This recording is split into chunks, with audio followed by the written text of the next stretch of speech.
Top five, top five, top five. Ladies and gentlemen, welcome to the countdown. We know why you came here, all right? If you came here for some great MLB rankings about the best young players in the game, then you know what time it is, man. We're getting into the top young players in baseball with the brightest future in the game. If we're talking about bright futures, Rob, they have to have age on their side. Yep. And not only that, they have to have the 5 tool characteristics in their backpack so that they can be great players for the foreseeable future. But before we start breaking down these players, make sure you elbow that like and double tap that subscribe, because we're coming back every single week with some fire-ass content. Right, Rob? Absolutely, man. We got a great ranking today. We tried to get some pitchers on this list. We really did. We thought about Spencer Strider, thought about Hunter Greene, even thought about Eury Perez, a lot of guys like that. But when you think about it, all the best pitchers in the game are either in their prime or past it. And this is all about players who have yet to hit their prime. So we do have 5 great hitters on this list, and you'll be surprised to see who didn't even crack it. You heard my man. We're about to have some real fire-ass content. So, Rob, let's go ahead and get into that top five. Right, so getting into the top 5. Starting off with number 5, of course, we got Juan Soto, okay? We're talking about a World Series champion, already an all-star caliber player right when he got into the big leagues. Early. Just dominated from the jump, and he still didn't make the top 4, Brandon. That's how star-studded this list is going to be. Juan Soto obviously got one of the biggest package hauls we've ever seen at the trade deadline. Ridiculous. And when you think about what Juan Soto brings to the table, it's not about what he brings to the table, it's about what he doesn't bring to the table, because he's getting Ted Williams comparisons. He's doing everything you want a guy to do, and that's exactly why he's going to cash out real soon. Yeah, I mean, talk about a player that popped onto the scene. When he was playing in D.C. for the Nationals, obviously they won that World Series in 2019, but he was one of the core players. Absolutely. You see him going up there doing his little shimmy. Yeah. He really took over the world of baseball at that young of an age. And he was putting up big numbers in Washington, and now he's starting to transition and putting up those big numbers in San Diego as well. And we're talking about a guy that's massive in frame, has a big bat, cannon of an arm. There's a lot of things that Juan Soto can do, and the fact that he's accomplished so much at this young of an age, he's going to be a really big piece for that San Diego Padres franchise going forward. Yeah, absolutely. We've seen the numbers dip just a little bit since he's gotten to San Diego, but when they were already this high, just coming back down to earth a little bit for him, still elite production. So getting into number 4, though, we got another San Diego Padre in this list with Fernando Tatis Jr., Brand, a little more controversial Padre. Yeah, I mean, when they got number 5 player and number 4 player on the list, you would think the Padres would be one of the best teams in the league. But that's another conversation for another day. Fernando Tatis is known more for his controversial actions, such as getting suspended of all of last season, the issues that he's had with base running, I believe it was, Rob, and just some things that people in the clubhouse have said about his maturity.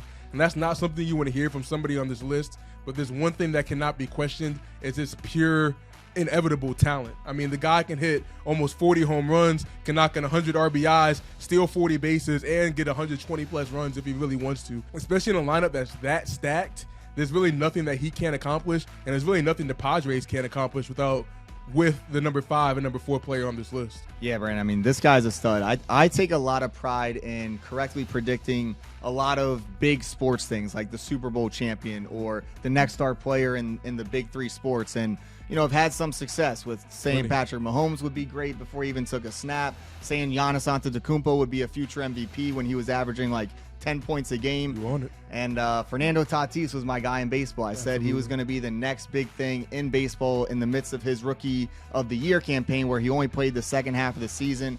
That one was looking pretty good too. And then last year, obviously, they had the whole suspension, had the injury. Now he's kind of come off that historic climb that he was on. And so I might end up going 2 for 3 when it comes to those big star athletes. But let's not forget who Fernando Tatis Jr. is, okay? He's an absolute stud on the diamond. He does everything that you want on the field. Obviously, he has some antics off the field that turn some people off, but it also brings a lot of people to the game. It's an entertaining aspect that, honestly, the game of baseball could use more, in my opinion. And then you have a guy who is stealing bases, hitting for average, hitting for home runs, all the things you said he can do, and he hasn't even reached his peak yet. So it's going to be very exciting to see what he can do as he gets older, as he gets more mature, and as he continues to rack up those astronomical numbers. Yeah, I mean, we're talking about a swaggy, really electric baseball player, someone that really draws fans in, especially young fans, and that's what baseball really needs. And on top of that, this dude's young. he can still mature as he gets older, and that's what we're talking about. These are franchise cornerstones, great players for a long time. So since he'll have the ability to mature as he gets older, he'll just be better and better on the field as he goes. Yeah, and if you want to talk about a swaggy, electric player, Brandon, there's no better representation than that than at number 3 with Elly De La Cruz. Some people consider him the most electric man in all of sports, definitely the most electric player in baseball. I mean, when you talk about speed, Brandon, there's Tyreek Hill speed, and then there's Elly De La Cruz right under him. Like, there are not many athletes who can run at the level that Elly De La Cruz can run. Then when you talk about arm strength, this guy's throwing 100 miles per hour in the infield, not even on the pitcher's mound. And then you talk about batting exit velocity. He's fucking bombing them balls. Like, he can really do it all. For those hardcore baseball fans who go on Baseball Savant and can see the percentages of how they compare to their competition, he's in the top 1% of speed, exit velocity, arm strength, all these different things, which, unlike the other players on this list, he hasn't yet produced at the big league level. But this list is all about future potential, what he can do in the future, and he has all the makings of MLB's next future superstar. I mean, yeah, we're talking about a guy that's 6'5", slender frame, but we talk about the exit velocity and we talk about the power that he still has coming off the bat. Yeah. And I mean, if you haven't seen this dude run the bases, he's striding. It takes about 5 steps for him to get to home to first. Right. And there's been plenty of highlights of him stealing first to second, second to third, and then third to home. Yeah. And he's been a massive player for the Cincinnati Reds, a player that this franchise has desperately needed. They haven't hit for the cycle since 1989. He came and did it in no time. This dude's still in his rookie year. There's so much that he can accomplish, and it's for so many different reasons. He's the definition of a 5-tool player, and you usually don't see somebody with that frame at shortstop, third base. You're talking about covering ground and being able to dive and extend. I mean, when you talk about a prospect, this is what you really want to see. Yes, he has all the makings of a future great. Just like number 2 on this list, who's already living up to that potential right out of the gate, and Corbin Carroll for the Arizona Diamondbacks, Brandon. Arizona Diamondbacks, fire-ass Threads, by the way. But Corbin Carroll, just the runaway NL Rookie of the Year. I mean, it's not even close. No doubt. The odds shouldn't even have been close to before the season even started. I mean, they gave this man an 8-year, $111 million contract, I believe, Rob, before he even played a game in his rookie season. They knew he was the real deal, and that payoff is making dividends for this franchise already. This dude's going to be one of the best baseball players for a very long time. We already talked about Elly De La Cruz and his blazing speed. I mean, Corbin Carroll has some great speed, too. Yeah. I wouldn't say he's faster than Elly. I don't even think it's close, actually. But he still has top-notch speed at any position in the baseball field. He's going to steal probably 50-plus bases by the end of the season. Corbin Carroll's the definition of a 5-tool player. Like, when you give somebody that big of a contract before they play an MLB game, you really know how special this kid is, and he's proving it every single game for a Diamondbacks franchise that has not had much success at all in recent history. Yeah, Brandon, when you talk about a 5-tool player, this guy is the epitome of that, all right? He's hitting for average. He's hitting for power. He can run with the best of them. He has a great arm, and he's taking away hits left and right with his glove, especially in center field of Chase Field, which is very spacious. He's taking away a lot of hits from the gaps, and this is just a preview of what he can do, because he's only like 22 years old. He was a number 1 top prospect, already coming in with so much hype, and he's one of the rare examples that have lived up to it right out of the gate. Okay, we've seen other top prospects just this year. Gunnar Henderson was number 1 on the list. He struggled in the first 2 months of the year. Grayson Rodriguez, another Orioles guy, he's been struggling his rookie year. Not for Corbin Carroll, though. Right out of the gate, showing what he can do, and now he's one of the best young faces in the game of baseball.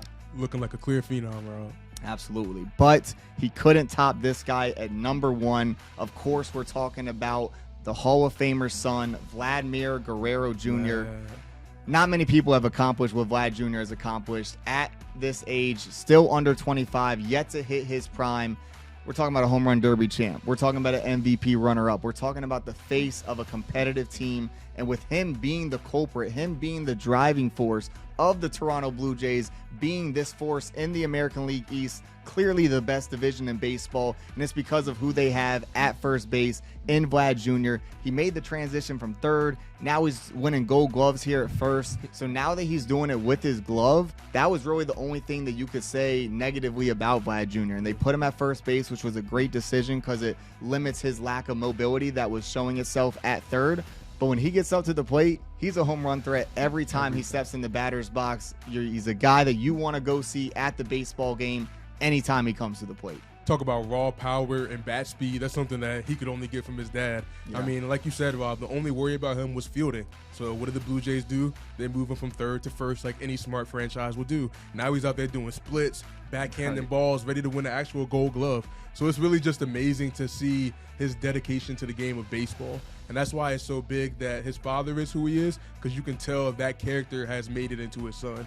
And he's at the point where he just continues to trend upward, and even more upward. So now that his fielding's corrected, I mean, the dude has everything you want in a hitter. We're talking about home run potential, can hit for doubles, go oppo, can really do anything. He's really just a natural, true winner. And like you said, Rob, from one of the most important baseball teams in the MLB right now. Yeah, I mean, you talk about trajectory. Vlad Sr., his dad, is a Hall of Famer. Vlad Jr.'s on that Hall of Fame trajectory, looking like he could be one of the best players of all time, especially for that Blue Jays franchise. And he caps off this list of the best young phenoms in the game based on their future potential of what they can do in the future. But this is just what we think, Brandon. You know, we want to see what you think, so leave your comments of who your top 5 best young players in the game, because there's a lot of people who you're going to see in this honorable mention who could damn sure make a good case of making this list as well. A lot of great players, like Dick Vitale says. We got some diaper dandies out here. So make sure you guys let us know your diaper dandies or your top 5 cornerstones of the future of the MLB. And you can show love by tapping that like and punching that subscribe, because we will catch y'all next week with some tough-ass content. Absolutely. See you guys next time. Peace.